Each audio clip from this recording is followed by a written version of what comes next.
Hi guys and welcome to our YouTube channel One Two Step, and today I'm here with another new video to show you guys on how you can go live on your Bigo Live from your Android smartphone. To do so, just follow some simple steps as it is really quick and easy to go live from your mobile phone. First of all, just have your Bigo Live app downloaded on your smartphone and then just open it up.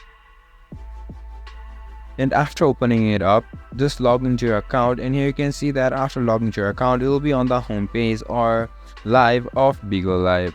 And here you can see an option for a video camera which is on the bottom of your screen. And if you go into this, you'll be able to join or go to live from your Android smartphone.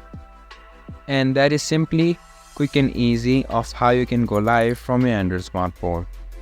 Go on to the video like icon on the middle of the screen, which is on the bottom, and after going to there, you will take into a different page where now you can set up settings to go live, and that is how you can go live on Bigo Live on your Android smartphone. This was for this video, and I hope you guys find our video helpful. If you do, make sure to leave a like, subscribe to our YouTube channel and hit the bell notification.